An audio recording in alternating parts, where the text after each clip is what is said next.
Hi, I'm Anna, the content creator for Marshall Communications, and today I'm going to do something very out of my comfort zone, which is to make Chinese soup dumplings, or xiaolongbao, which my daughter has been begging me to make for 5 years, and this week is her 10th birthday, and so we're finally going to make them together.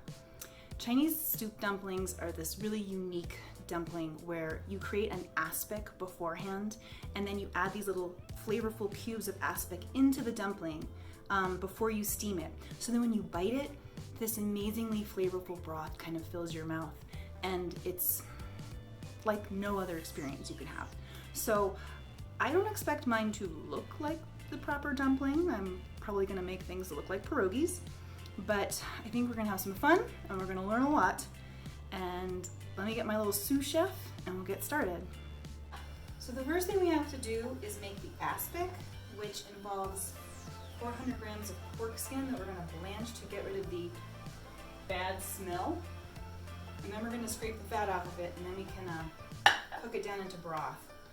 So, step one, you ready?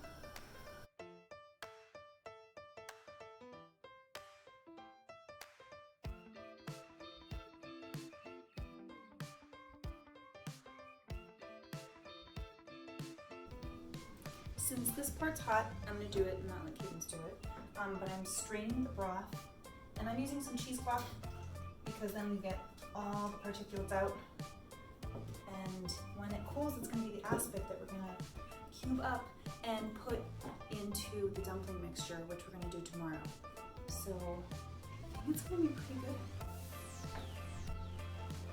So Cadence is chopping up the aspic, and we're gonna add that to the filling for the dumplings, and as you can see, totally solidified overnight in the fridge. Little chunks. Little jiggly chunks.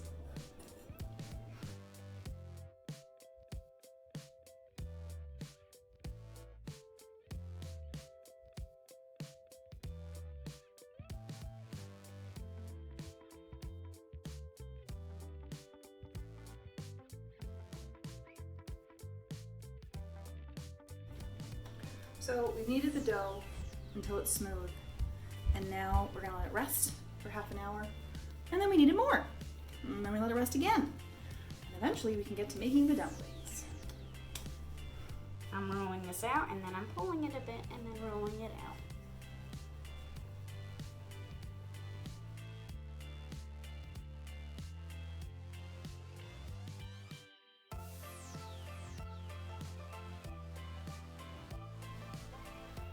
So while I'm trying to roll these out into circles, which is not very successful, Cadence is adding the aspic cubes to the ground pork, and then we're going to get started on our dumplings. So we shall see. This is pretty hard. Okay, so here's a little wrapper. I'm going to get some of the filling by the tablespoon and put it in. Some extra little juicy things. And then this is the part where having a grandmother to teach you how to do this would have been helpful. Yeah. Because I'm pleading and pleading And pleading and pleading and pleading and pleading. this is what I have. It's a little ugly dumpling. Ugly dumpling. Yep, mine's a little sack. Oh, well, maybe we'll get better as we go along. Fingers crossed. We have finished our dumplings and they're in the steam tray, and we're gonna pop them in the steamer. And as you can see, they don't look like they're supposed to at all. So here's hoping they taste delicious.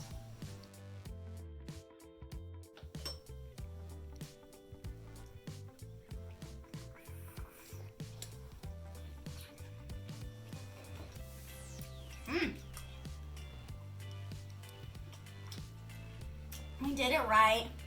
Oh, It tastes like the ones from the store. great. To eat soup dumplings, you're supposed to bite a little hole and then let some of the broth out so you don't burn your mouth. And overall, I think we're feeling okay about these. Like, they taste good. We're really bad at making the dumplings themselves. Like, we'll post a picture of what a dumpling's supposed to look like, and then you can laugh at us. But it was an awful lot of work to get something that looks kind of sad. So maybe we'll try again someday. But in the meantime, I'm just gonna eat these and enjoy them and call it a day.